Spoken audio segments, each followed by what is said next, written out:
Turn it up. You're listening to Live and Loud with the Lord, Nelson, that is.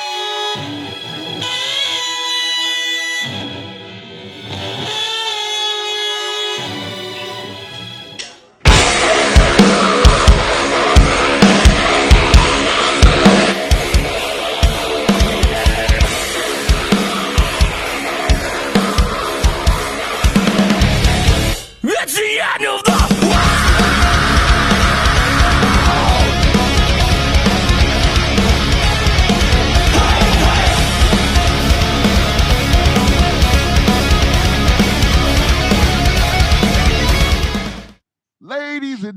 Ladies and gentlemen, once again, you know who it is. It's the Lord. Nelson, that is. Yes, indeed. Host of the podcast, Live and Loud with the Lord on the CMS Network with 5 Royals Entertainment.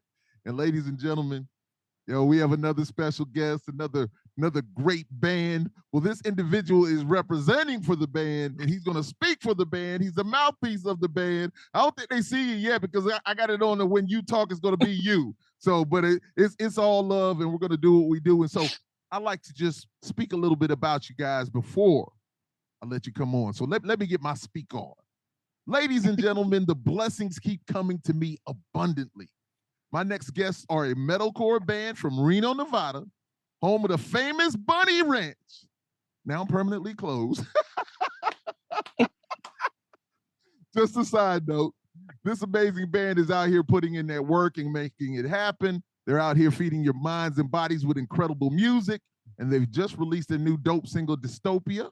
And I'm honored to have them here, and I know you're going to enjoy the conversation.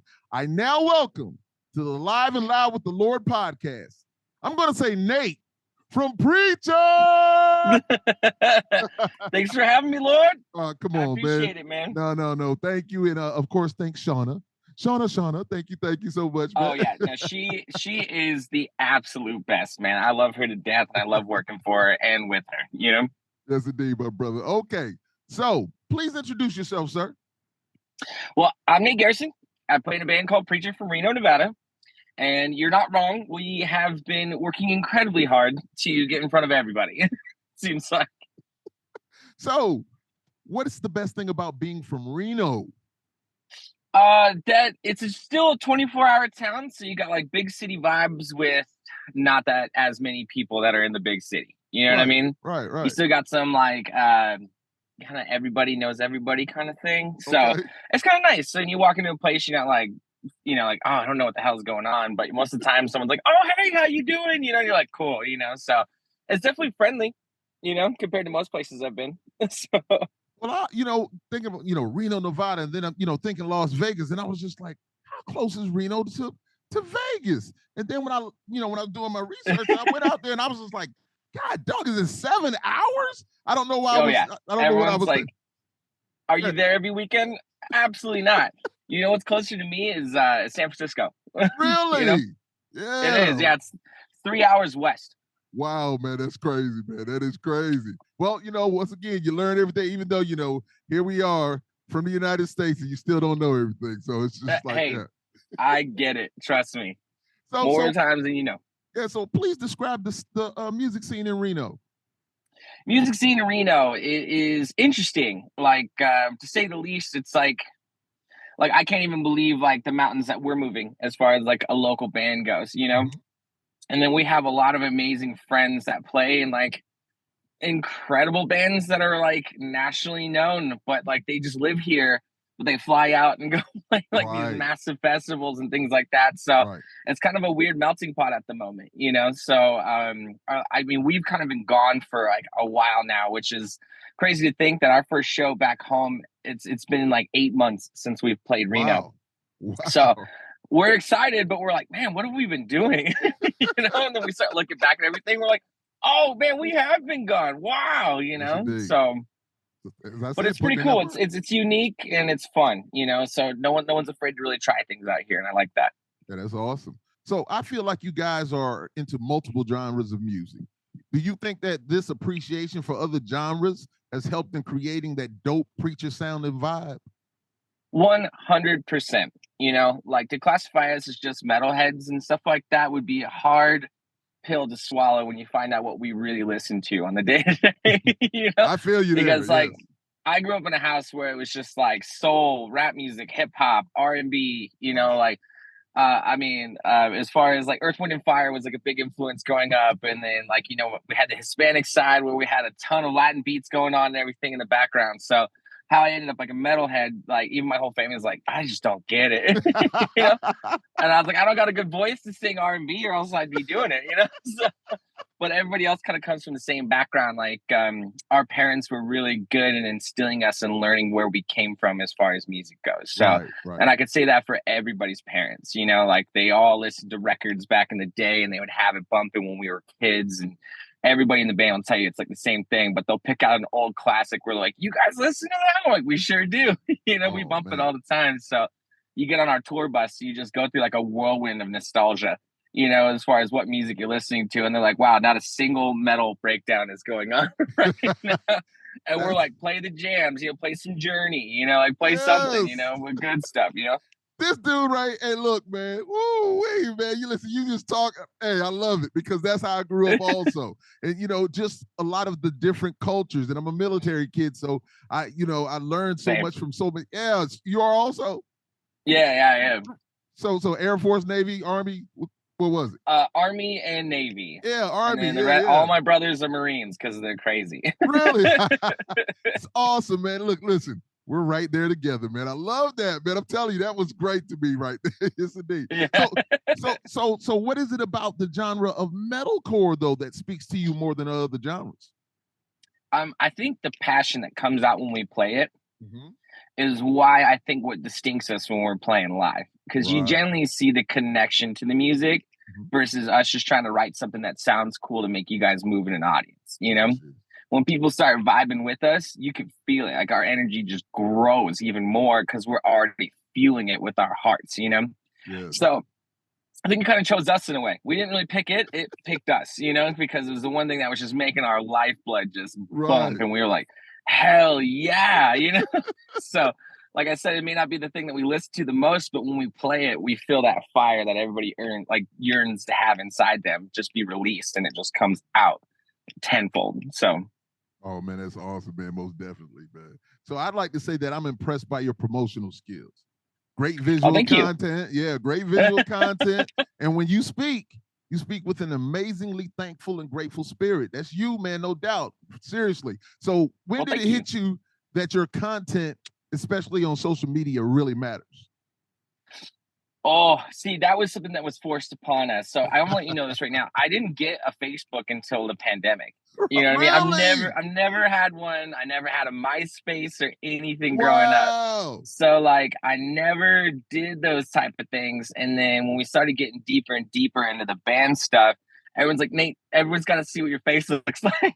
I'm like, oh man, I forgot about that because we were still moving mountains, even though I wasn't even anywhere near a part of it. And then as soon as I jumped on, it just started going tenfold because everyone's like, oh my God, Nate's an actual person. Like we actually get to talk and interact with him. And since I've been so out of the game and I don't know how to be an internet person, that's like all I can give you online is like if we were sitting right here having a conversation. So that's how I treat everything, is just with the genuinity that just comes with myself. Like I can't pretend it. I can't fake it. So when it was coming in to bring those things in, I was like, man, how do I it's just basically like being stuck on a phone call, right? I don't want to call somebody, what I mean, that you don't know.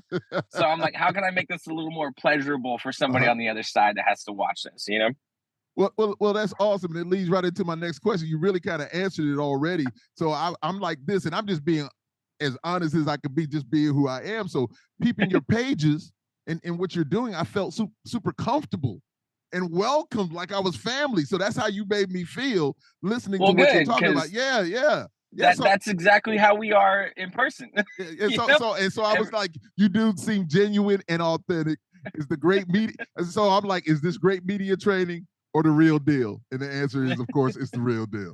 So a lot of people forget like we're actually in a band sometimes, and like a lot of people don't think I'm actually in the band. The sound guy's like, "Hey, you're like the merch guy, right?" And I like to mess around too. I'm like, totally, absolutely, because I'm usually wearing something goofy and just vibing, Right.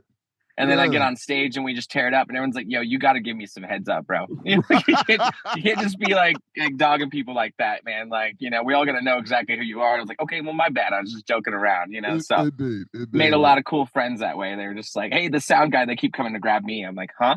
Like, oh, I'm not that guy. Awesomeness, man, definitely. Yeah, because I remember a couple of shows I would, dress all in black when I was with Stuck Mojo. I just got all black on, and sometimes people look at me and they're like, "Are you the bouncer, or are you security, or whatever like that?" Because I'm just over there, and I'm just looking at them like, "Yeah, I'm security." And then the next thing you know, they see me on stage. So anyway, it's all love. So see, I would rather be that than like, "Hey, someone's dad's here." Like, "Hey, where's your kid at?" And I'm like, "Oh, damn, it's like that." It's all love, man. It's all love. So do you have any special routine or ritual before you go on stage? Yeah. So my biggest thing that's kind of coming back to me because I started going, I don't know if it's too much, but like I'm sober now. I quit drinking. Okay. And I think it's been a very long time since I've been like sober. So I used to just like have some drinks before I went on stage, kind of loosen me up. Mm-hmm. But now that I'm back on like the sober kick and I'm not doing any of that, I went right back to what I was doing when I was like a kid jumping on stage. Mm-hmm. I would picture it like I was jumping out of an airplane. Okay. Right. And like the nerves and everything you get before you just go and dive out of there. And you just got to tell yourself two things. It's like, you're either going to jump out of this plane or you're not. Right. And it depends on how quickly you want to get to the other side, because if you jump out of the plane, it'll get you to your destination a lot quicker than riding that plane back down and feeling sorry for yourself, No, love, because it's kind of like I always ask people. I remember asking Corey Lowry from Seether, and I was just like, "Corey, man, how do you feel right before you get on that stage?" I love to ask that question because I knew I would always have those butterflies. But the very moment that I walked on stage, the first step, it was gone. I wasn't thinking about it anymore, and my routine was like, I just like to touch everybody's, like they like to say pause. I want to make sure I say pause. I just, everybody's musical instrument. Let me say that. I was going to say, I had to get that right. Touch everybody's, the drums or the guitars as I came out, just to make sure. I had to really make sure I had that right.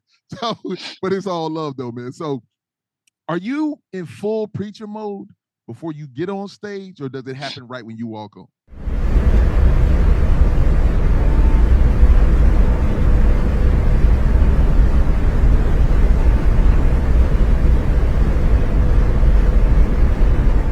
I think it just like activates when I know I have like 2-3 minutes before like we're about to go on stage, and it's a collective thing. Like it just turns on. Yeah, you know what I mean? Yeah, like I'm not trying to sound like a nerd either. I don't know if you watch like Dragon Ball Z, they just like snap and the power yeah, and they're just like ready to go. Right. Like that's exactly what happens. I just mentally get in there. I start riding on my little plane to get up in the atmosphere to jump out of it, and then I go, "You're either gonna do it or you're not." I'd rather do it, so I jump every time. Indeed. But that's what keeps it exciting. It make and just like Corey was saying, if you don't have those kind of feelings before you get on stage, something's wrong, man. Because it's the excitement of this crowd of what's about to happen, man. So yes, indeed, man. Awesome. So you guys have traveled across the United States touring in your own bus. I saw everything about you, the GoFundMe, and get your bus back up and everything like that. So did you hire a driver, or did you guys share the driving? Oh no, we're road warriors, my Really? friends. We drive everywhere. Wow. Yeah. So during that time, did you learn more about your bandmates with all you guys being like that, being together? Oh God, it's when people always ask, it's like like, don't you guys ever get sick of each other? And I have to say no, because it doesn't matter. We've known each other for a very long time. Let's put it that way. Right. And we've been in a lot of weird scenarios together. But just when you think you know everything, you don't know everything. Every time someone will hit you with some shit, and you're like, "Oh my God." And then you had to cry laughing for like the next 4.5 hours, and you don't realize where you're at in the road and all those things. But yeah, it's nonstop. I mean, you never fully learn about somebody. That's all I'm gonna say. Right. And that's why I asked the question, man, because things will pop up. It's just like, hey, man, I didn't know that, man. Wow. Yeah, no, you get everybody just. Wait, what the hell did you just say? Awesome, man. So what has been the biggest challenge for you as a touring band? Oh man, I think the biggest challenge is obviously just trying to stay up with the financials, right? Mm, It's expensive, like yes, trying yes. to get to these places, and it's like you want to so bad, but financially you can't make it make sense. So we Right. have to like pass certain things up, and because if it was up to us, we would be everywhere all the time, Indeed, you indeed. know. That and then is being so DIY as we are, it Right. makes things a little harder because like when you walk in, like you don't have somebody telling you this is where your stuff goes. Yes. This is who you talk to, like there's nobody kind of guiding this, like everybody has to go in and really set in that like, you know, you have to go do this, Yeah, and if you right, don't do right. this, you're not It's not getting gonna paid. You're happen. not, yeah, no one's gonna be Right. comfortable. Your boys are gonna give the best at, Mhm. like so. Yeah, I'd say the biggest challenge is just like having to fend for yourself on this, which I know we're not the only ones that's ever done that. It's Yeah. just one of those growing pain things that if you haven't experienced yet, it will humble you very quickly. Yeah, yes, indeed. You guys are your own tour manager, you know? Pretty much. Yes, Yeah. We indeed, got to know man. where we're going. We got to know when loading is. Yes, Load out. indeed. And our biggest Wow. thing is trying to be on time, even though I wasn't today. They No, would you're probably kick loved. my butt knowing No, I was a little bit no, late. you're But good. yeah, no, that's everything. Yeah, yeah, indeed.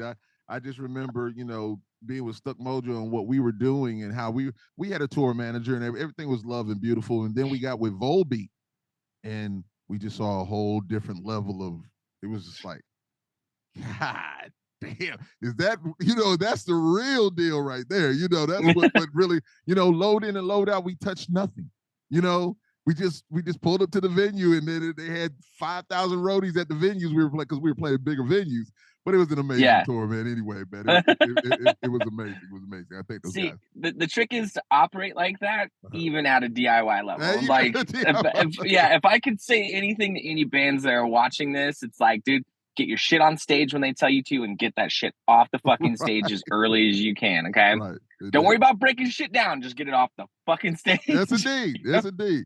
And being I was the front man, Rich told me, he's just like, nah, I don't want you touching anything. You might hurt yourself or whatever like that. I was like, really? Because the first tour I went over with some of my guys, Vengeance from Napa, California. I don't know if you know Vengeance. Yeah. Yeah, it's my boys, man. Listen, those are my brothers. And so we had such a great time. And so I was helping them do stuff at first also. And Rich was like, nah, man, leave that stuff alone, man. We can't lose you if something happens to you. So, but I just like, hanging out with them. Excuse me, man.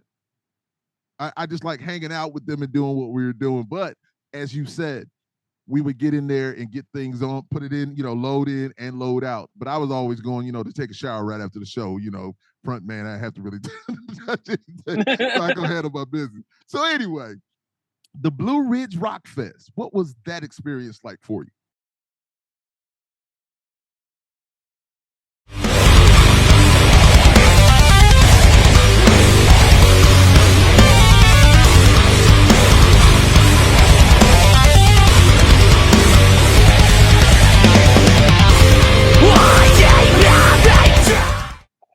Everything all at once. Mm, It was one of those moments where you felt like you belonged okay, for the awesome. first time. So I can honestly say that.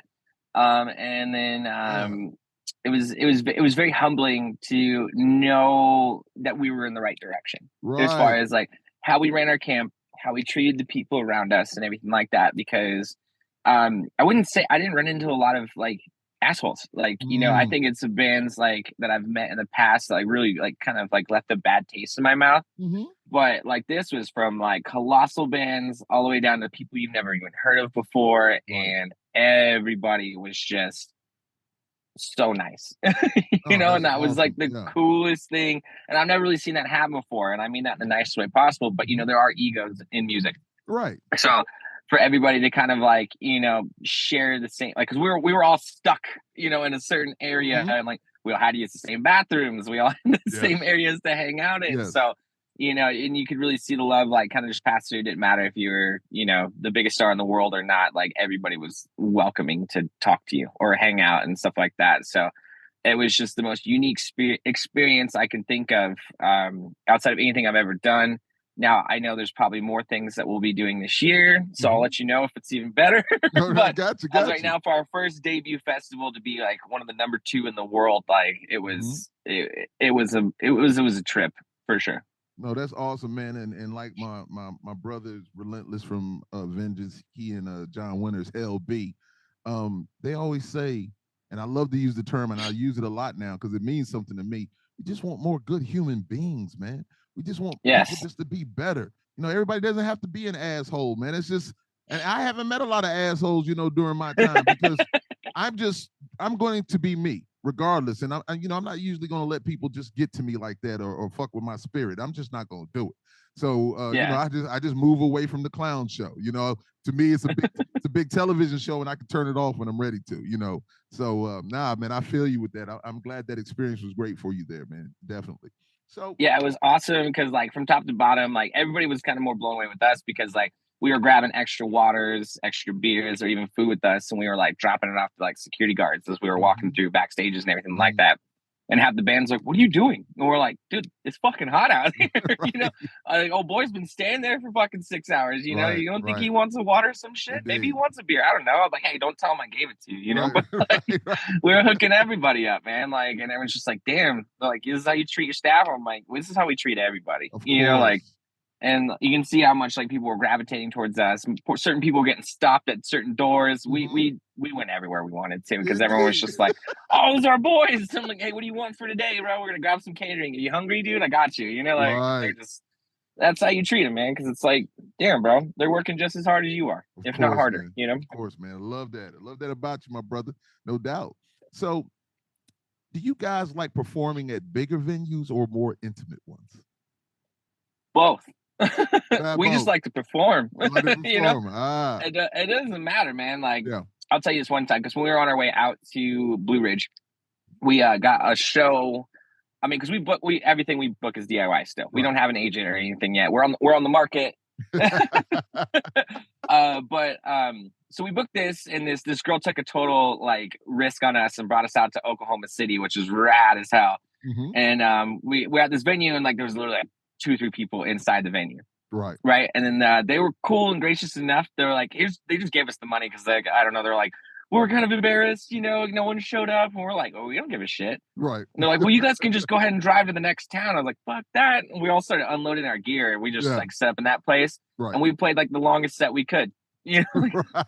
And we blew these 3 people's faces off. And they were just like, holy shit. And we were like, this is why we do it. We didn't come here for the money. We came here to play, you know? So, and they were just like totally blown away by that because like most people probably would have just packed up and left and made it somewhere safe or like had more time to do things. And we were like, fuck that. Full setup, full get up, bring out the merch. We don't give a shit. Let's roll, you know? That's awesome. They'll never forget that. That's branded in their Oh, mentors no, for we still life. Get messages. They're like, hey, you guys will come. Yeah, you know, like, and you probably gotten other people from their word of mouth, man. There's no doubt about that, man. That's something that'll be with them for life, man. That's beautiful, man. That's beautiful. Hell yeah. That's what it's all about. That's what it's all about. Yes, indeed. So, how much do you think you guys have grown as a band since your first project? Miles. Shit. Yeah. I can even think of just like this time last year, how much we've just grown overnight. It feels like, you know, we went from 3 guys sitting in a room sharing demos and just like, hey, fuck it, let's record it and see what happens, to playing our first show and everybody being like, holy shit. And we're like, I think we might be onto something. And then 2-3 years later, after honing in that craft and, you know, kind of feeling things out, people started showing up more and everything like that. And then it was like right after the pandemic, we just went like, just fucking went for it, you know, because most people ask you like, are you ready for this? Or, you know, you're going to miss out on like opportunities. And like, you know, if you get a booking agent, you're going to have to work and da-da-da-da. And we're like, well, no shit. That's what's the point of all this? You know, most people trying to shake us to our cores and stuff. And I'm like, guys, the fact that we even continued after the pandemic and went as hard as we have already to this day right now, you can tell we made up our fucking decision 3 years ago. Right. That this is what we were going to do, you know? So we're in, you know? Well, how's everybody else feel? I'm like, dude, we wouldn't even be having this conversation if they weren't in. That's you know, me and you would not be right here right now if we weren't all in. This shit would have been hung up a while ago. Right. Awesome, man. Just it's just a great thing, man. And just watching your videos and everything, man, it's just really, really love, man. You guys are really, just like you say, the energy you have is amazing. And so, do you ever listen to your past work? As you said, you've grown, and say, damn, that was amazing that we did that, or damn, we should have done it this way, you know? Well, we already went back in the studio and recorded really? old songs because of that. We were like, I just can't do it, you know, because you can see everybody just like put it on and it's like nails on a chalkboard. Because we also self-record everything too. So and then after the years, we've just gotten so much better, which is awesome. We didn't get worse, right? That's where most people are like, oh, we record ourselves and it sounds like crap. I'm like, just keep going. It gets better unless, you know, you're absolutely just cannot figure it out. Then go pay somebody because they're worth every fucking penny. Right. You know, so just the quality of music and the way it sounds to convey to your fans is number one. Yes. Now, if you can make that in your closet, more power to you. Hell yeah. All right. But if you have the money to go to these big time studios and make something worthwhile, more power to you. Hell yeah. But we just got stuck down the streamline where like everybody just kept progressively getting better at recording. Right. So the albums, you can tell they're just like toof, toof, toof, toof, toof. And even this next one that's coming out, we've been sitting on it for a minute now, and you know how that is, where it's just like, well, it's recorded, and then you give it to like your team, and they're like, we can't release this yet. You have to sit on it, and you're like, oh, I want to die because I just want to put this out because I already have the next album ready to rock. Yeah. But yeah, no, we go back and listen to shit constantly, and we're like, yeah, what are you guys doing this weekend? We'll be in the studio, right? And they're like, yeah, we got to record this, you know, like, because this just sounds terrible, you know. Yes, indeed. Well, you just spoke about, you said team, and so many. A team is so important, man. Yes, and it takes a while to build your foundation as far as people go. You know, I'm just older now than you see so many things, because you know I'm in a band, you know, Plastic Catastrophe with Lord Nelson, and my guy Matt Acevedo. I like to say his name a lot because he's just such an amazing musician. But he's in Dallas, Texas. Right, we're right outside Dallas, and I'm in South Carolina, so we do a lot of stuff online, you know, with each other. And just like you just said, you know, we're sitting on probably about 2 albums worth of music, and so we're about to put out a single here soon. And so I'm just listening to you. But speaking about that team, I keep hearing that, you know, more and more, and it's just really us right now doing our thing. But we know we have to still continue to build that. I'm a little older, man, but it's just all love, man. It's just the music, just love the music, man. Yeah. No, I mean, if we realized, like, if we weren't going to be as involved as we are, because, like, no one's going to fuck with you if you don't fuck with you. Yes. You know what I mean? Right. I know that sounds like a stupid-ass saying, but, like, it's the realest thing in the world. Yeah. So we fuck with our business so hard that, like, it attracted other people that are now involved in it. You know what I mean? And so, like, we're just kind of rubbing off, like, what we learned and what we're doing and see what they bring new to the table.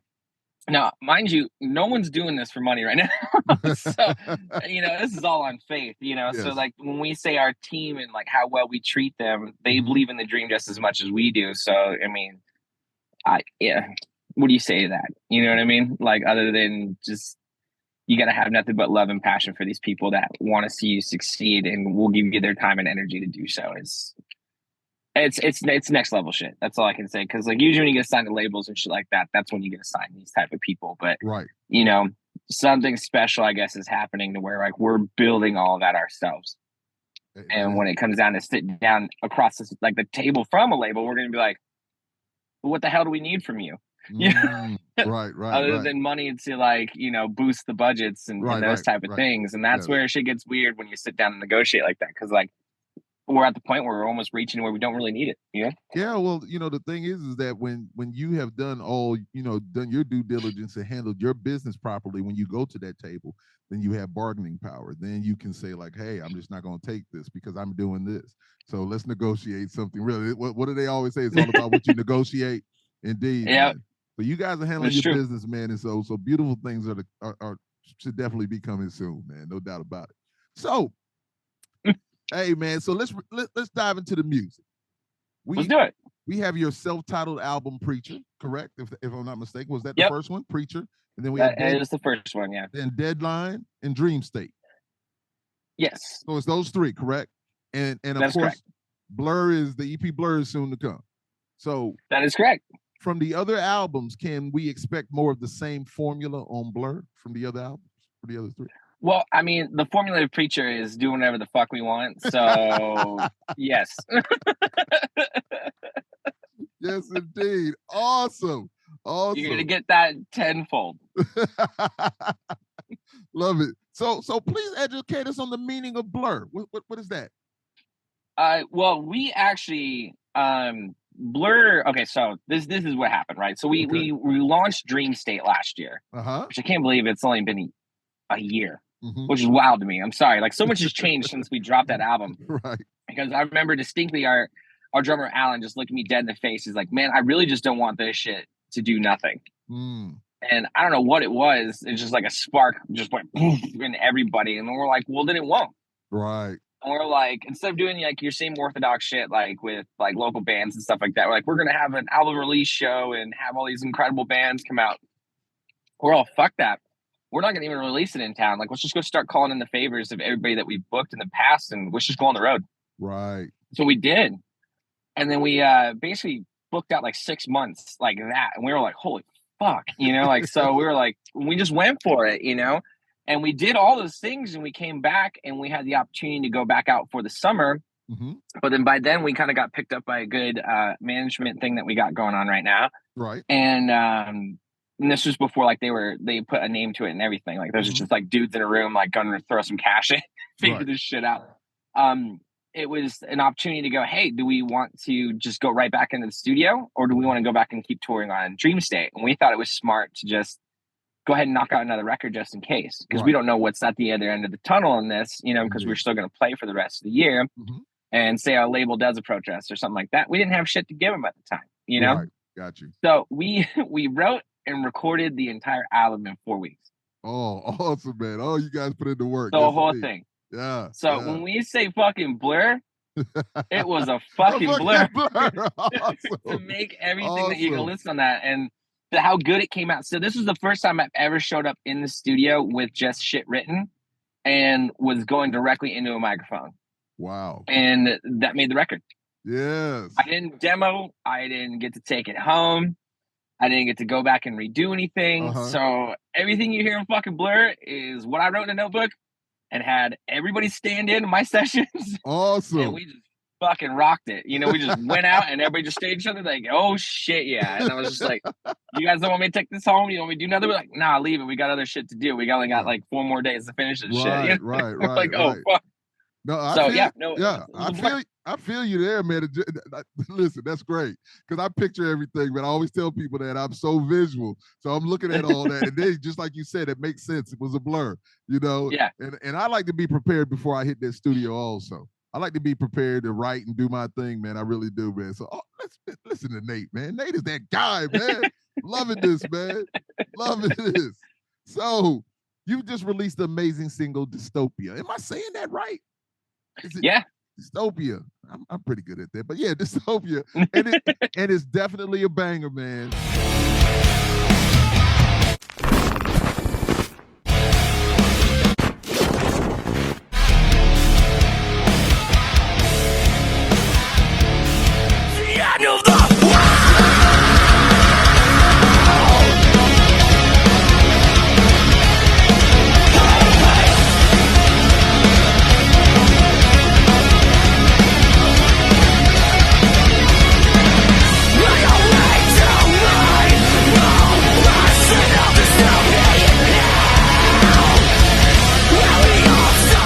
The inspiration for this song? Well, I mean, it couldn't explain what's going on in the times right now. This is sign of the times, Yeah. And it was weird because like that chorus I did, like it's the end of the world and we're doing just fine. Right. That shit hit me when I was just driving too, because I was like, man, the world's so fucked up right now. I was like, but I'm having such a good day. So it's like, it's a little bit of both. It's kind of like a dark humor kind of thing. Okay. You know what I mean? Like it's basically in a nutshell saying we're all absolutely fucked, but we're going to be okay. Yeah. As long as we have some humility and humanity. Well, yes. Once again, that's all. That's human beings. I'm sorry to cut you off. Yeah, exactly. Yeah. It's like we can go through all this shit, but once we all start getting together and hanging out and stuff like that, the times aren't so bad. Yeah. Well, my saying is my quote, Lord Nelson's quote, and I know you said it. You know, to me, the world is not crazy; it's the people in it. the world is going to do what it's always done. You know, it's going to rain, snow, do whatever like that. You know, those are the things we can expect. But it's a lot of the people that we have to watch out for. And that's a shame. It's a shame we got to watch out for other human beings so much, man. You know, greed and politics and all kinds of madness, man. You know, it's just something else. So, you know, now you got to kind of keep your eye on certain individuals. And that's why hearing you speak and watching what you guys are doing, I just once again see that authenticity and the genuineness, and it just made me feel good. And I like stuff like that because that's what I gravitate to. I gravitate toward good people. And I just, like I say, I don't let people usually, you know, throw me off my foundation. I'm there, and I just know that you guys have a great foundation, and I'm just enjoying what you're doing, man. So thank you, man. Thank you. No, thank you, man. Like, yeah, like everybody keeps trying to push us to like stand on a platform. Like, what do you guys believe in? What do you guys like stand for and everything like that? And we're just like, we want to leave that shit offline. You know what I mean? If you want to know anything further what we believe, then come talk to us. Come talk to our face. You know what I mean? Like, we can't do that shit related online and stand on these podiums, you know, like, because our biggest thing is like, we want to give you a release from all this bullshit. Right. That you see every fucking day, you know, like, it's the same shit. You can believe in the same shit. It's all good, but no one's going to get along because of their fucking opinions. So why create more? Why create more of that shit when we can be like, hey, is this song bang? Oh, the lyrics speak to you and you're having a good time and you'll go to the show and you'll enjoy and respect everybody else around you. Fucking nailed it. That's what we stand for. You know? Love it, man. Love it. Love it. That's real talk, bro. Real talk. So with your bus being back up and running. Oh shit. I think we're taking it in this week. We found a guy. We found a guy who's actually pretty, he's like I wouldn't say like a fan. I don't know. Like we called him up and we were like, hey, he's like, oh shit, I saw you guys' stuff, you know, like bring that shit to me. And it's like where our studio is, like his shit's like right across the street. We didn't even know it. So we were like, oh fuck, this is working out. So yeah, we're just kind of getting everything prepped and primed to drive it over there and hopefully not ruin any more of it. We're driving it there. But yeah, it should go in this week.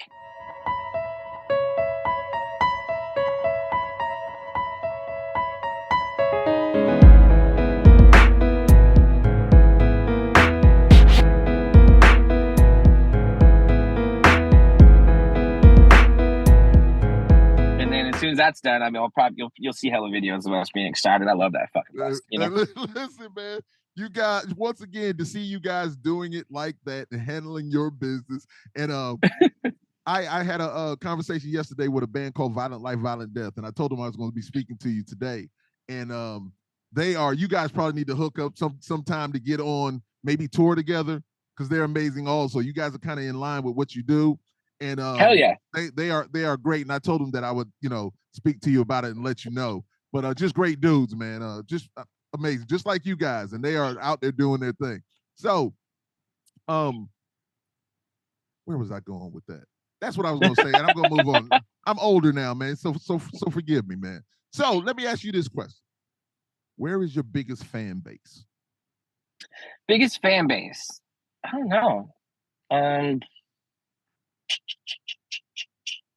Probably California right now. California.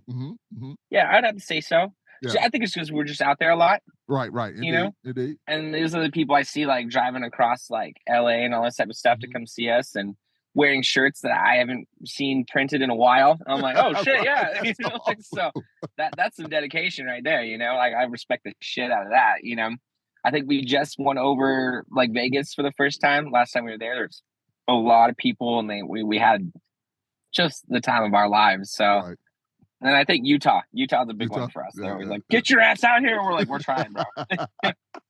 Nah, man, just looking at seeing you guys and just, you're busy. You guys stay busy. And that's really a beautiful thing, man, as, you know, just a touring band and always having gigs, man, because it's what you do, man, and it's what you love. And it's just good to see, because I was looking, I was like, man, these guys are busy, man. That's what's up, man. I love it. I love it. Indeed. Well, I mean, I like the whole internet fame thing, and it's cool, and everybody kind of gauges off that, but it's just like what Dave Grohl says, man. It's about putting asses in seats, bro. You know, he's like, where you earn your stripes is out on the road. You don't do that shit online, or these bands like blow up overnight, you know, and they have like 1 million followers and everything like that. Yeah. And then you go see them live, and it's just like, what the fuck was this? Right. Hell no, we'll never do that. If we start getting a million streams of shit online, it's because something happened. But you're gonna get a hell of a show every time Preacher's coming to your town. Preacher. Listen, every time you say the name, or I think Preacher, I think about Clint Eastwood, and the little girl say Preacher. I don't know if you know the movie. See, you're younger, you might not know what movie I'm talking about, but I'm trying to think of the movie. Preacher! Preacher! We all love you, Preacher! Thank you! But anyway, it's just a great movie. And she just yells, Preacher! It's awesome. Y'all might need to sample. I'm gonna try to find that sound sample. I'm gonna put it into our set. Oh man, indeed. It's amazing. They say Preacher a lot in that movie, so it's all love. So awesome. Do you have any plans for a European or South American tour? I know it's the next big talk, because we feel like our style of music, if we took it overseas, like they would just have a heyday with it. 100%. 100%. The same thing I told Violent Life, Violent Death. Yes. Yeah. So as far as that goes, I know they were talking sooner than later, but part of me, like as far as our growth goes and to stay like grounded, I was maybe trying to push it off until next year. But you never know. Right, as far as that goes, I'm the only one that doesn't have a passport though, because I've been busy. Everybody else is like, because like when they were talking about it, they're like, yeah, everybody needs to get passports, and the entire band's like, oh, we got passports. Like, what are you talking about? And I was like, oh shit. Listen, you definitely need to go ahead and do that, man. And as like I told Violent Life, Violent Death, if you guys get over there, if you guys get overseas, they're going to love you. They will, because they're so passionate about what you guys are doing, and they just love music. And I'm not saying that they don't love music here in the States. Of course we do. But they are so dedicated, and oh man, it's amazing, man. I love Europe. Yeah, I heard the stigma, because like my buddy who was my roommate, he do you know the band Hoods? I don't think so. It doesn't sound familiar to me. It's hardcore music, you know. If you don't, because it's whatever. I'll look it up as soon as we get off, though. I'm gonna look it up. I love them to death, but yeah, they just went to Europe, and that was his first time playing in Europe, and he's all, because that's all we've heard about. It's just like the respect and how much people like actually like appreciate you playing music out there, because me and him have been playing for years, and we're like, God, the United States is just such a different beast, and like I couldn't imagine it the other way around. You know what I mean? Like making it out here, I feel like you can fucking make it anywhere, to be completely honest, you know? But imagine like starting everything overseas and then having to fucking come here to play. Right. And you just get like this stone cold, like fucking. But that's what they all want to do, though. See, they all want to come over here. They really all want to say, like, yo, hey, it's not what you think it is. Right. You know? It's not. It's not, man. It's unbelievable. Not unless you're gigantic, man. Indeed. Yeah, you got to break your ass to impress these people out here. Yes, you know? indeed. And see, they appreciate it more over there. Here in the United States, we're like, what have you done for me lately? What are you going to do? Yeah, I know. There's no disrespect. Why are the t-shirts free? Okay, yeah, whatever. You know, I'm just here for my friend's band, and I'm leaving. You know, I'm not going to check out any new talent at all and give anybody a chance. Man, like, damn. That's crazy, man. Indeed. You're on point with it. You know exactly what's going on, man. That's love. So we're going to go ahead and get close to ending. This is what I always like to end this the conversation with. And believe me, this is a conversation. I'm asking questions, but this is a conversation. And I appreciate your, just being honest and just doing what you do, man. It's love, man. So what's the last song you listened to? Ooh. I was SZA. I was listening to SZA right before this. And I think it's just called Down Low. Yeah, off her new album. You're right. Yeah, that's what I was doing. Yeah, that's my girl, dude. I fucking love SZA, dude.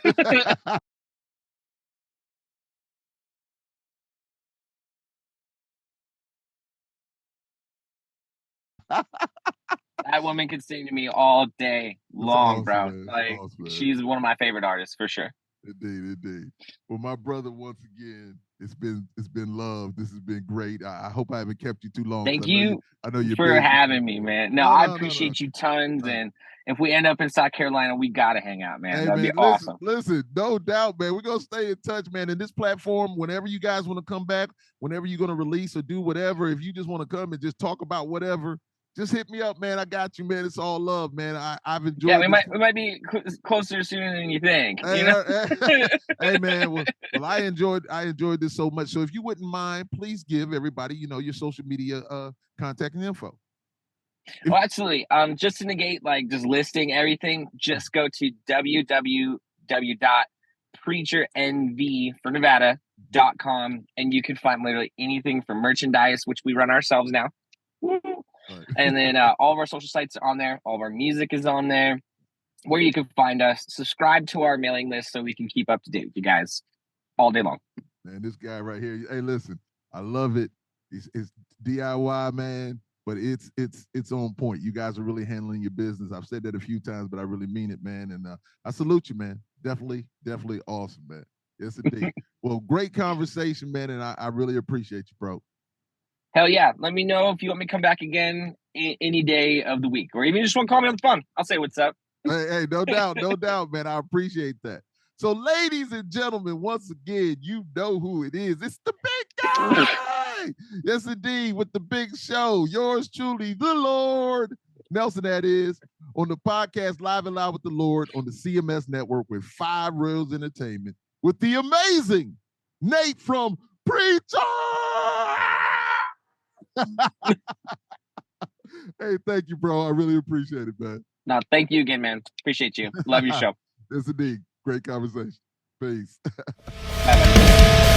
keep building bridges for us to live under, robbing us of all our thoughts and all our sense of wonder. We were done from the start. Free of charge, can't afford to miss it. We won't be ignored. No need for knocking. Come on in, bring your family and your friends. Got you geeked and tuning in, YouTube watching or listening. Music is the major topic. Enjoy audio erotic. When the merch arrives, go copy. Help me monetize and profit. Mix the genres up like salads. Rock to reggae. Turn it up. You're listening to Live and Loud with the Lord, Nelson, that is.